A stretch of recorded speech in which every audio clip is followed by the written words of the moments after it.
created the game, you made the rules. I played my part, but I refuse to stay the fool. You can break my heart, but you can't break me. I'm rising up, I'm reaching out, I'm soaring free. I'm soaring free. I am the phoenix, rising up from flame and ashes.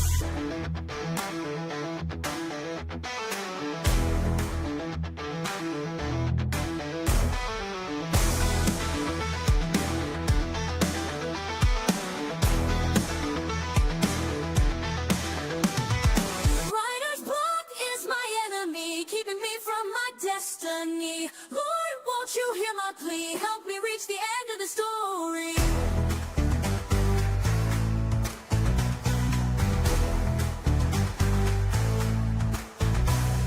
Staring at the monitor for ages, waging war against blank pages. Writer's block coming in stages, keeping my stories locked in cages. Fantastic world stored in my mind, character voices to be defined, but writer's block keeps me blind. A way forward I can't seem to find.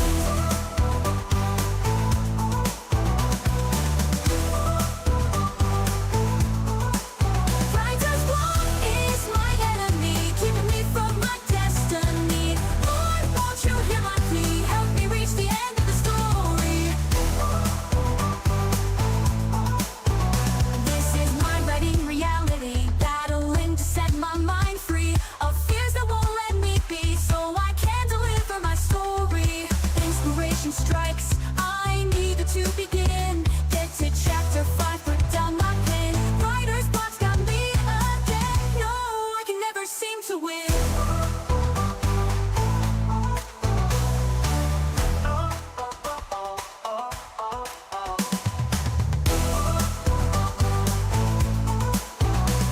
Our tribe's a virtual ghost town, victims of this endless showdown between the spilling of literary renown, and I'm so tired of being its clown.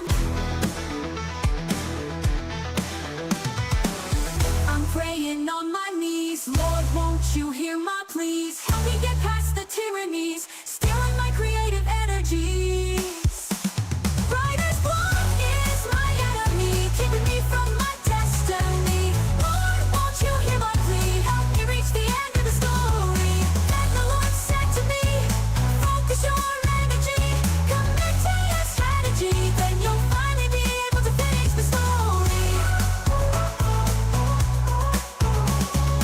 Writer's block can't stop me from reaching my destiny. I've got the Lord with me. I'm reaching the end of the story. No, it can't stop me. I'm reaching my destiny. The Lord's with me till the end of my story.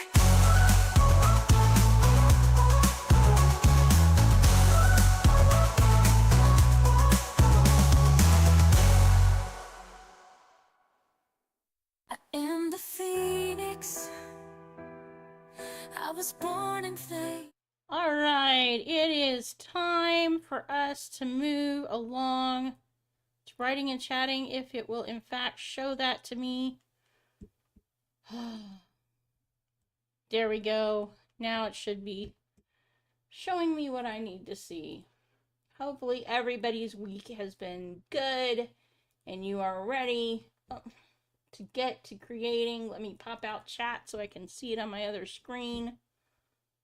Goodness gracious, sakes alive. Technical difficulties, we will thrive. Alright, there we go. There we go. Now, we finished chapter 29 last week.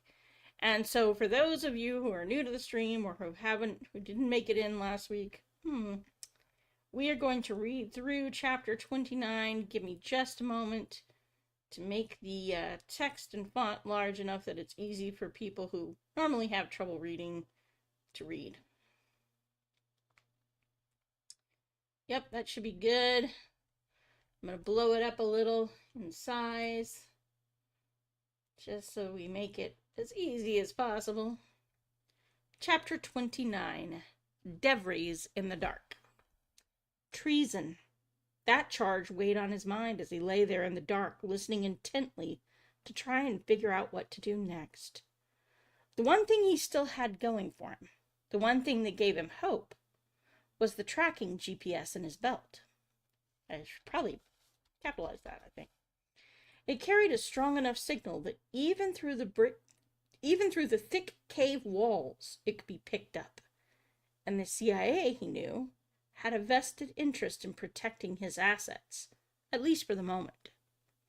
He could identify the map and make sure that it was the right one when they did find it. They didn't trust Hawkeye to tell him the truth about that. But Devries was their man, as long as their paychecks kept hitting his bank. But if someone else found him before the CIA did, would that even matter? As much as he hated Tolston, he found himself listening for her voice, hoping against hope that she would come back his direction, or that someone, anyone from the CIA would arrive. If Jacobs really was military intelligence, that was bad news. It meant their operation was exposed, and the military was on to them. Then they'd likely never get that map. A thought crossed his mind, and a smile touched his lips for the first time. The military would still need his help identifying the map. As far as the military was concerned, Hawkeye was a disgraced vet. There's no way they would trust his testimony alone. They'd need someone to corroborate his story. Devries was the only other person who could do that. He was the only other person present when Hawkeye found the map, and the only person who could authenticate it. He breathed a little easier once he thought of that. They wouldn't dare leave him to rot down here in the caves. They needed him. His confidence in his own value restored, he began feeling around for something he could use to get those zip ties off his wrists. At least focusing on that would give his mind something useful to do. Part of him wondered, what if they don't care about the map anymore? What if they don't come back? But his ego wouldn't allow those thoughts to be entertained for long. Of course they're going to retrieve you. You have everything they need and want. They're not going to want to lose that. It took him a while to find a protrusion from the surface sturdy and sharp enough to use, but he eventually cut through the plastic and freed his hands. It felt good. He was just sitting up when he heard 5 sets of boots on the ground approaching his area. He began crying out in Russian. "Thank goodness you are here, comrades! Come, we must get away from this place!" One of them answered back in Russian. "I do not think we are going to be helping you go anywhere. We know who you are, Devries. We know what you've done. And if not for the map, you would be a dead man." All right, so that's where we left it. Now, thank you guys for joining me. Ubi was here for a moment, but his back is hurting, and he had a working morning, so he's a little tired. But Linda is here with us. You are awesome for being here, Linda. He says he's still here. He's just in the other room. Okay. Okay, he's still watching on his computer. But I would forgive him if he weren't, you know. I would understand. I might hold it against him at a time later when it's convenient to me, but I would understand.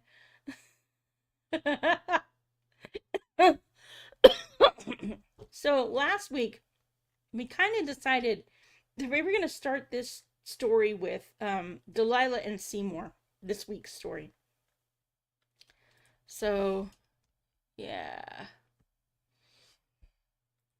We have loose ends to tie up with Delilah and Seymour. So we need to figure out how we're going to handle Delilah and Seymour, because that is an interesting story. Now, Delilah, if you recall, we're going to go back into the story and we're going to read where we left off with Delilah.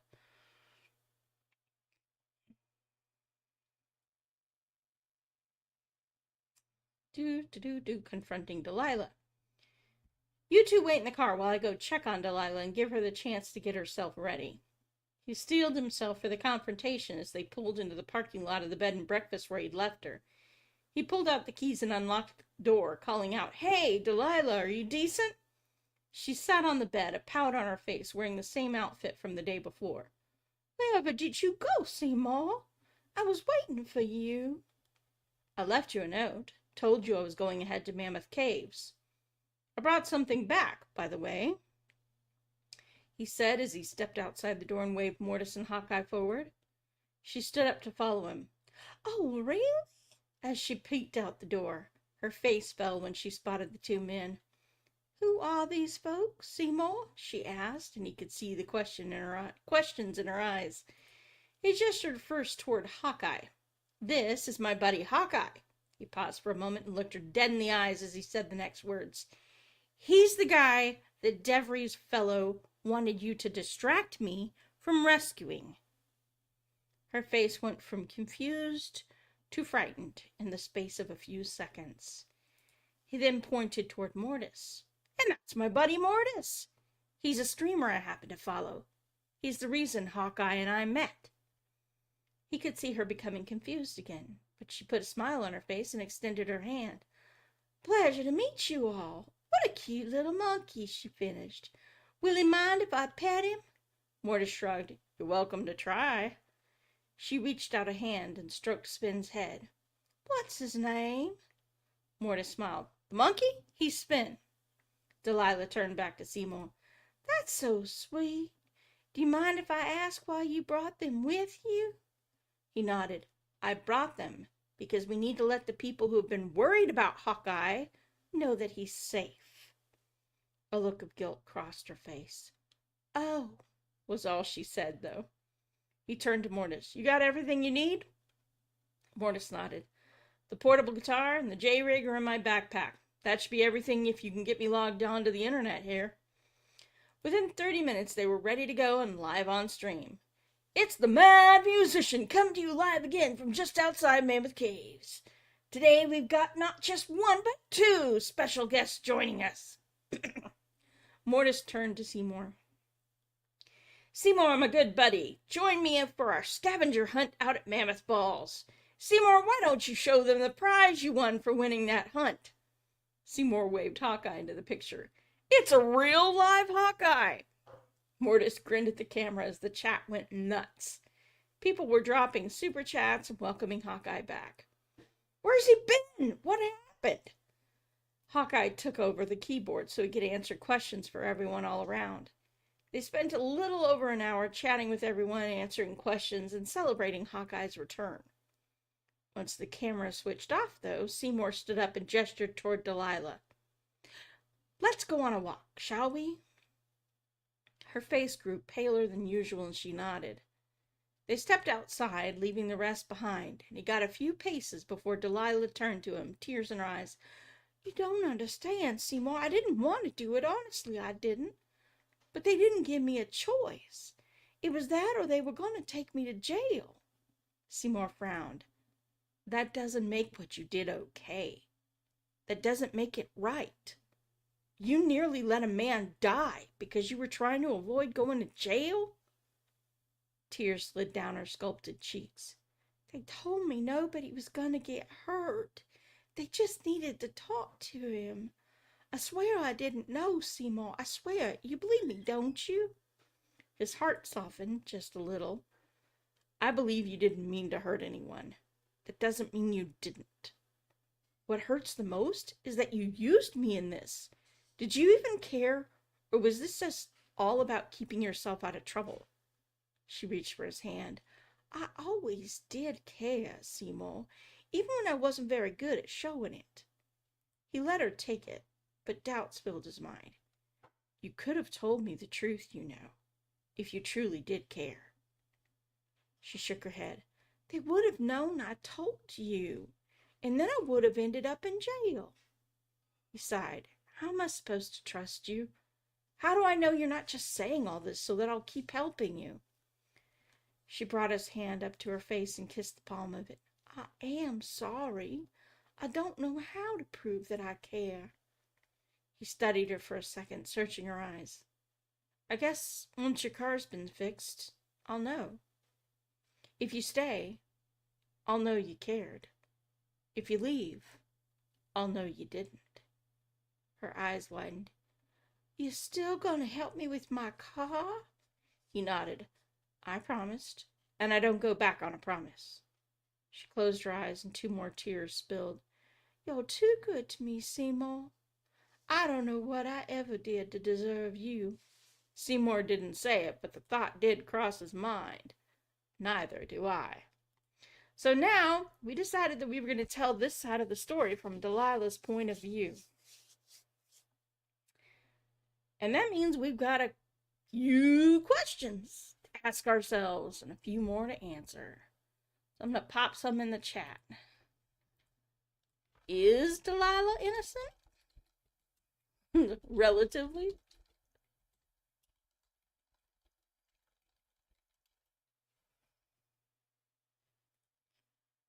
I'd say it's a yes or a no. We got a decision to make. Because how we play her determines whether she's a potential future major player in the story or just continues to be kind of a sidekick for Seymour. Oh, we got a split vote there. And now we got to figure out how to play that off.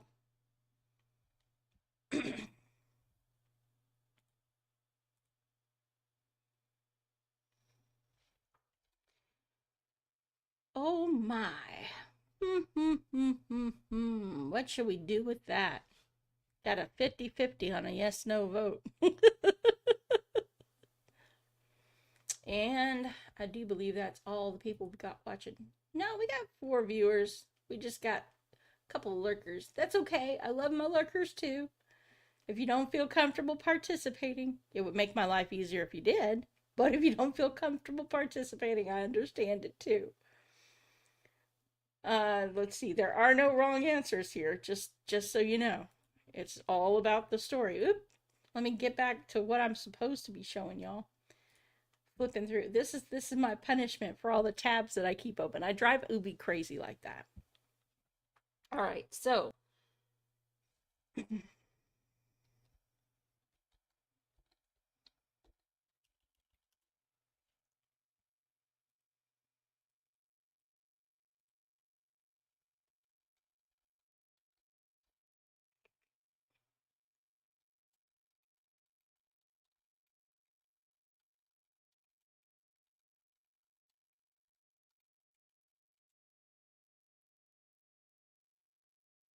woo!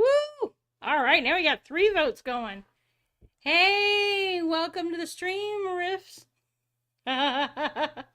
No worries, no worries. Welcome, Jeff. Glad you can participate. All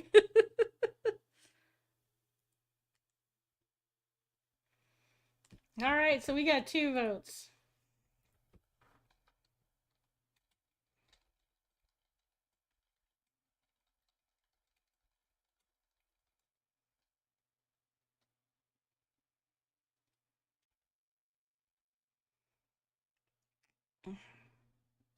Delilah did hate hurting Seymour. She truly did. But that didn't mean she wasn't gonna do it.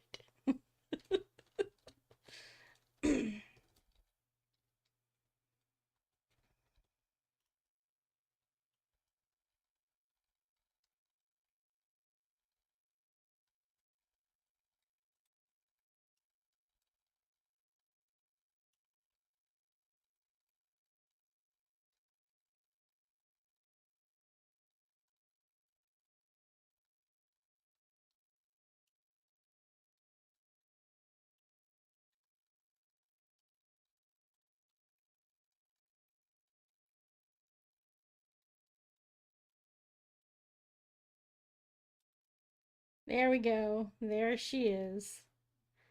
She'd missed the man. He was a sweetheart underneath all that guff and easy enough to manipulate into doing pretty much whatever her heart desired. But business was business.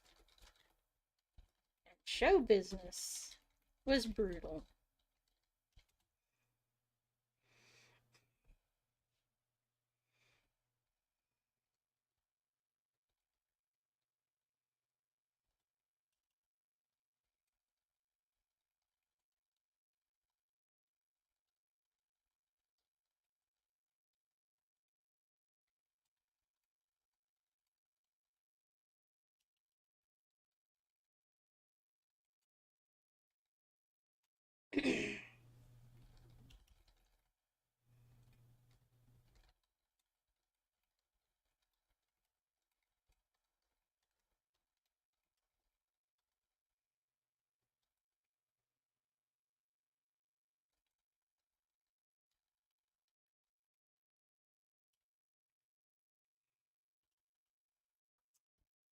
This job was an audition, she'd been told, for a much bigger role in the part of a lifetime.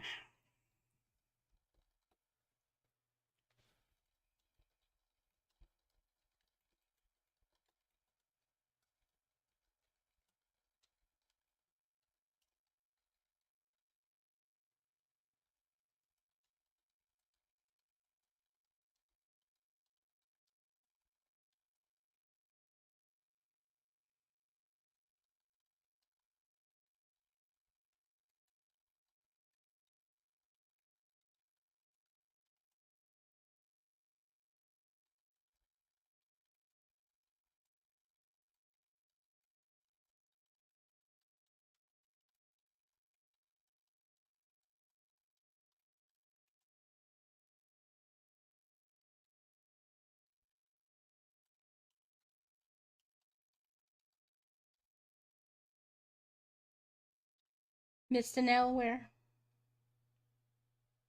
Let's read back over it.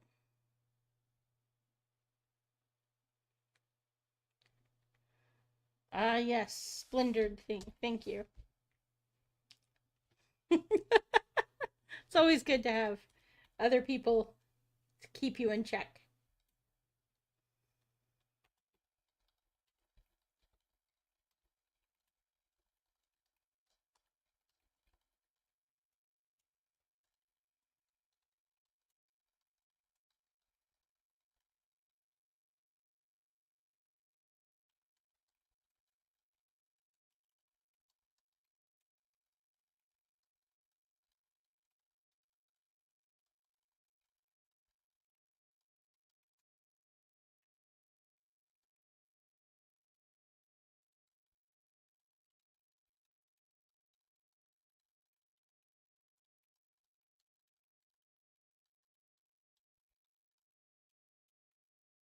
There we go.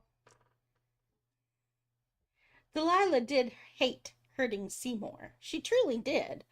But that didn't mean she wasn't going to do it. She'd missed the man. He was a sweetheart underneath all that guff and easy enough to manipulate into doing pretty much whatever her heart desired. But business was business, and show business was brutal. This job was an audition, she'd been told, for a much bigger role in the part of a lifetime. A part that could land her over $2.5 million. Love might be a mini splendored thing, but it didn't compete with that kind of cash in her estimation. More than enough money to pay off student debts, keep herself out of jail, and live like a queen. She'd been honest about the keeping out of jail thing. Con artistry was an ugly business, but it kept the bills paid and lights on in between acting and singing gigs. She never liked hurting people, but she didn't like going hungry either. Unfortunately,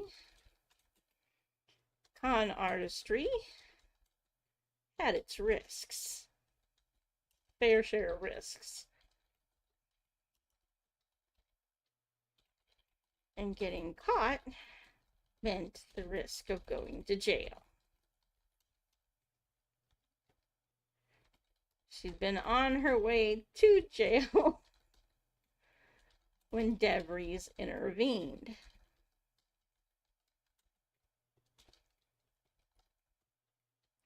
He knew. He said, he told her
Let's see. Unfortunately, con artistry had its fair share of risks, and getting caught meant the risk of going to jail. She'd been on her way to jail when DeVries intervened. Like some dark knight in shining armor.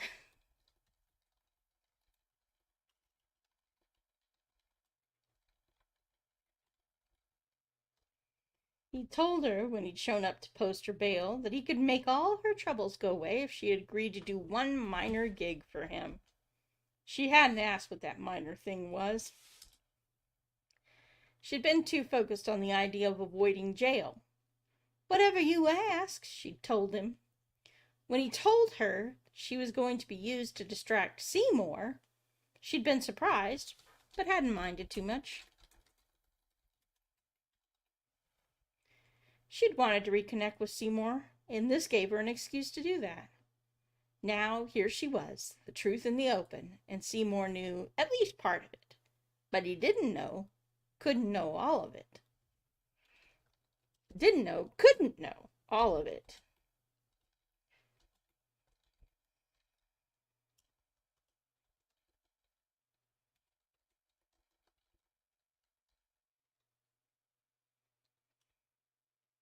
Let's see. So, what else has she done that he doesn't know?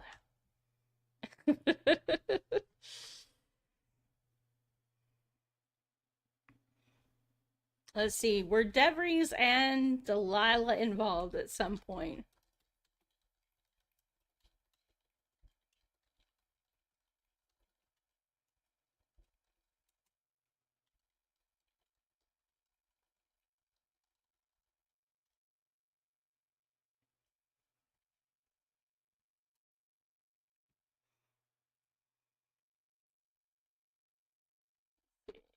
Let's pull it up. Nah.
Let's see. Trying to figure out how we write her. You guys have suggestions for what is the deep dark secret that she hopes he never finds out?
Let's see.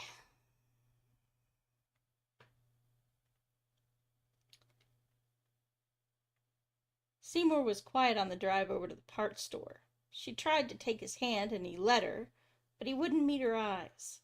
It was like he was trying to guard himself from her. Seymour, won't you talk to me? She asked when the parts man took their vehicle into the garage for repairs. I should say her. He looked at her. What do you want me to say? Tell me you forgive me. Tell me things are okay between us, she pleaded. Seymour frowned for a moment, but held her gaze. Forgiveness and reconciliation aren't the same thing. You say you're sorry, but it's not a magic wand. It doesn't regrow the trust right away. She stiffened a bit, straightening her back, and pulled away. You always did hold your silly little grudges. I told you I'm sorry. That should be enough, but I know it's not. Seymour shook his head. I'm not holding a grudge. I just need more proof than a few words that you're sincere about changing. You hurt me once before. I'm not willing to swing that door wide open again and let you hurt me like that again.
Let's see.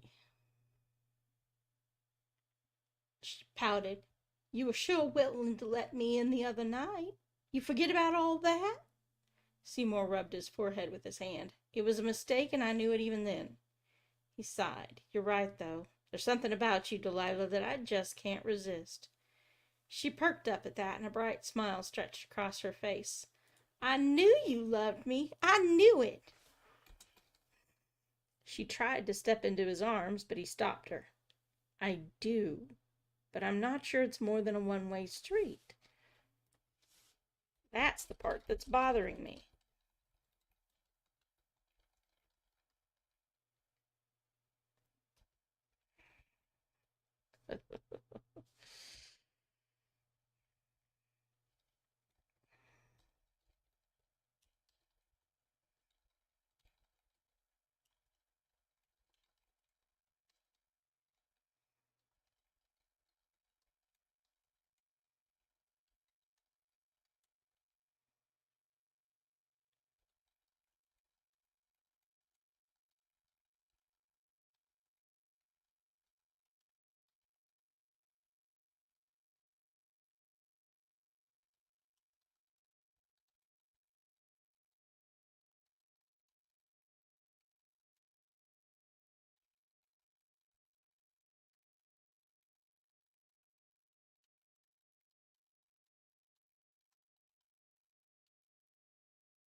Delilah crossed her arms over her chest and allowed a tear to escape. What do I have to do to prove it to you, Seymour?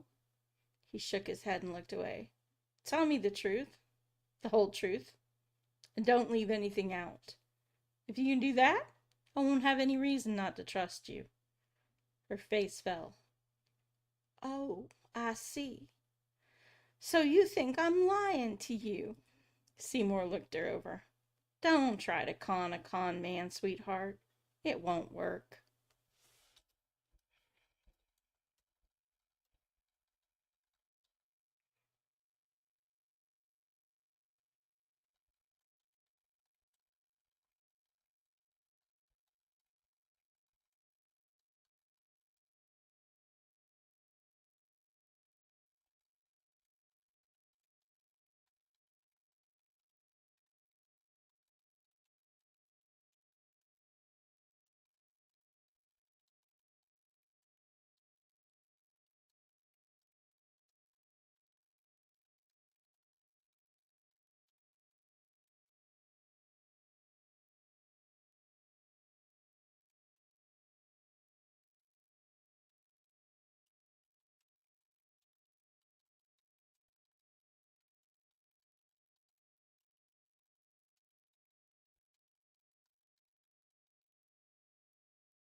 Seymour calling back something that she had said earlier, reminding her. Let's see. So we'll read through the chapter we worked on.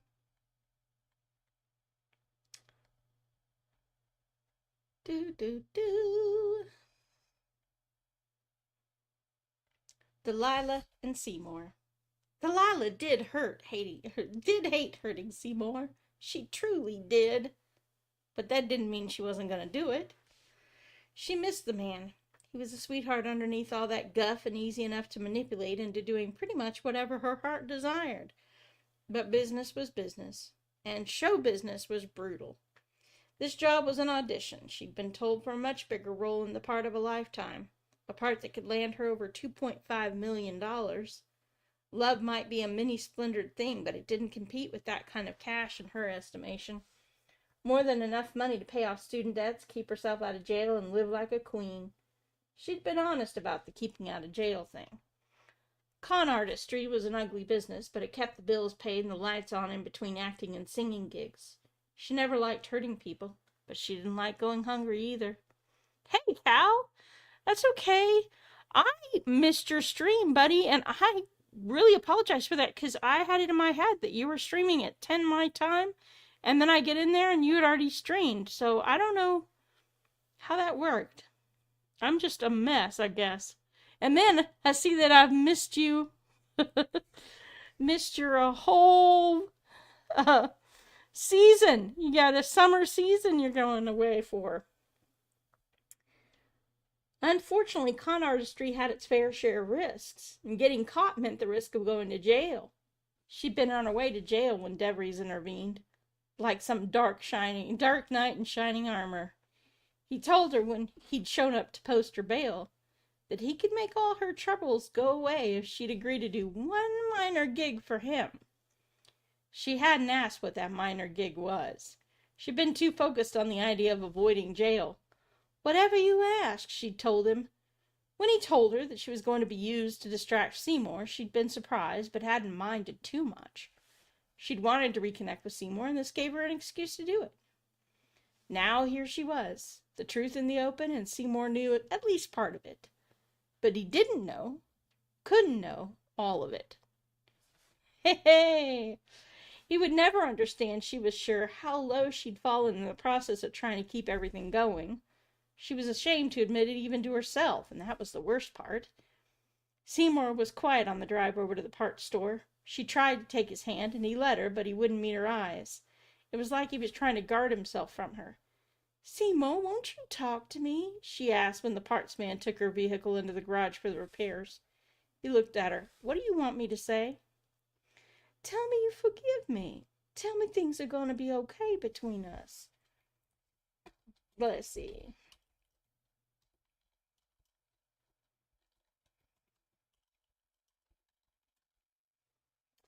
She pleaded. Seymour frowned for a moment, but held her gaze. Forgiveness and reconciliation aren't the same thing. You say you're sorry, but it's not a magic wand. It doesn't regrow the trust right away. She stiffened a bit, straightened her back, and pulled away. "You always did hold your silly little grudges. I told you I'm sorry. That should be enough. But I know it's not." Seymour shook his head. "I'm not holding a grudge. I just need more proof than a few words that you're sincere about changing. You hurt me once before. I'm not willing to swing that door wide open again and let you hurt me like that. To swing that door wide open and let you hurt me like that again." She pouted. "You were sure willing to let me in the other night. You forget all about that?" Seymour rubbed his forehead with his hand. "It was a mistake, and I knew it even then." He sighed. "You're right, though. There's something about you, Delilah, that I just can't resist." She perked up at that, and a bright smile stretched across her face. "I knew you loved me. I knew it." She tried to step into his arms, but he stopped her. "I do.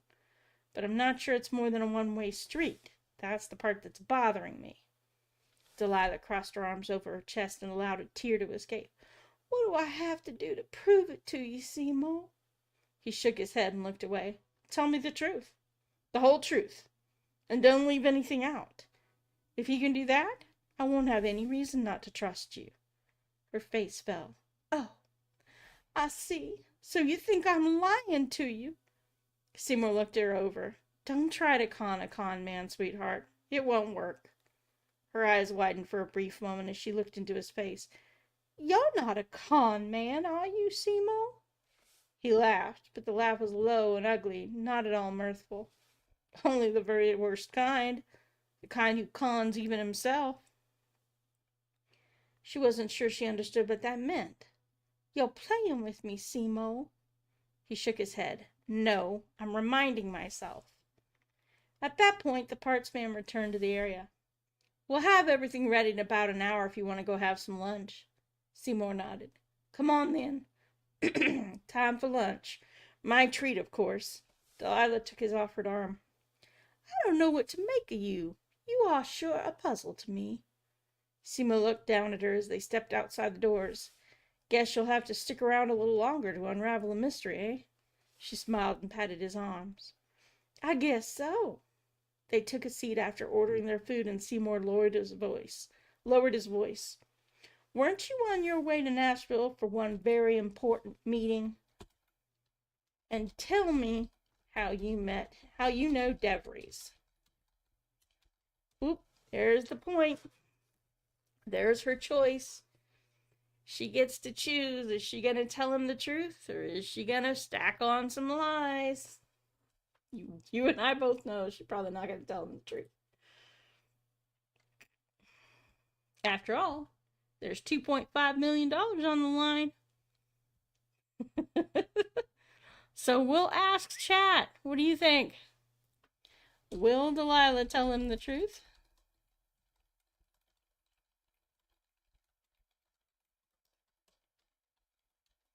About how she met DeVries? Maybe part of it. We can say yes, no, or maybe part of it.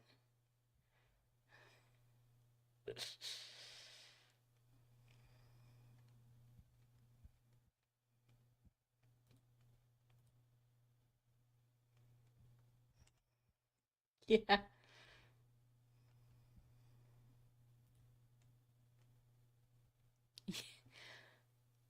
Yeah. Yeah. The best lies, are 99.99999% truth. It's figuring out that small, infinitesimal part that is absolutely not a truth. That is the dinger.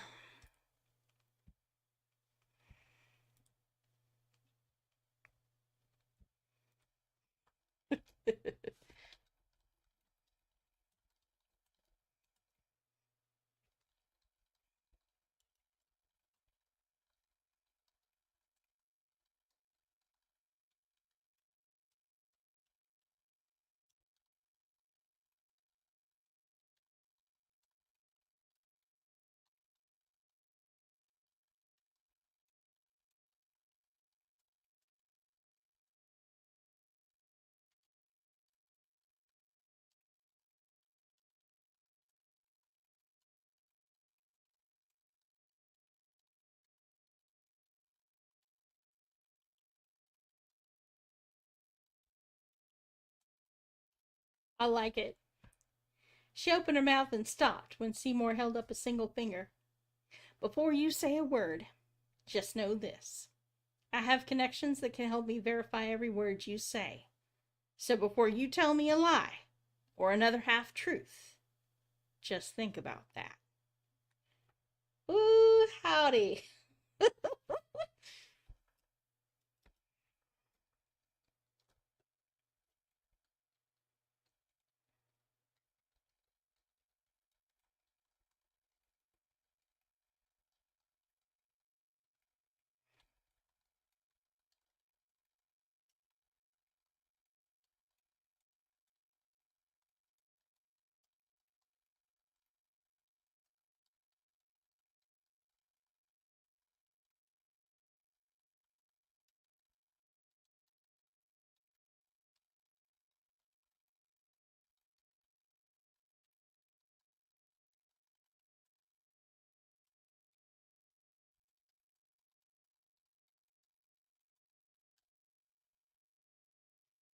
She swallowed, trying to gather her thoughts, her mind racing as she as she tried to figure out how to tell him as much of the truth as she could without losing out on that $2.5 million. Because as much as she loved him, she loved what money could do for her more. And I think that is a fair note on which to end things, don't you? All right, so for next week, what are we going to dive into? Delilah's deal. What are we going to dive into? I'll put up the options. Delilah's deal. A meeting with the crew. Because remember, we've got an option on the table. Mortis has been offered a lot of money to bring on board the crew, but that means they have to agree first. We can go back and we can see where Tolston left off. Or we can continue exploring where DeVries takes it next. Hey, Malachi! No worries. That's okay. Thanks for being here.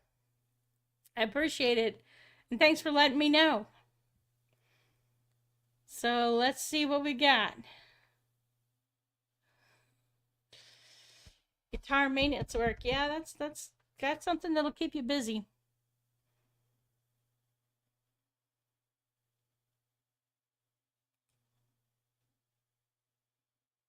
Got one vote for a meeting with the crew. What are the other votes coming through?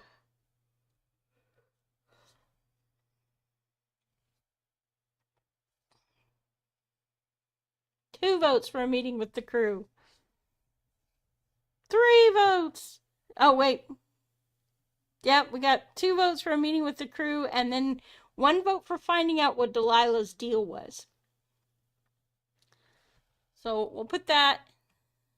We got 1 more vote to collect, assuming they're still here.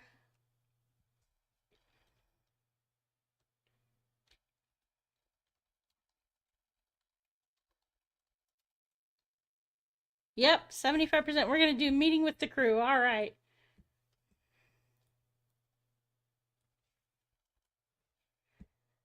I am curious what deal she made with DeVries too, but the crew's got to be picked back up, so we will do that. Chapter 31, a meeting with Mortis's crew. All right, y'all, that has been a great stream. Thank you for joining us. Like I said, be expecting a glow up on this channel over the next few weeks.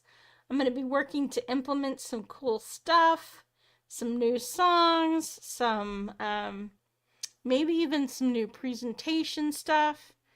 And we're going to slick it up a little bit and maybe expand our territory. I've been putting a little more work into it now that I've gotten settled down and the move is in place and I can afford to invest a little bit. Planning on making sure the stream grows in popularity, although I love you guys for showing up every week. You, Cal and Linda and Jeff and Malachi, you guys, and Ubi, of course. You really make it happen and you make it worth being here, make it worth doing. Thanks for coming, thanks for watching, and have a great rest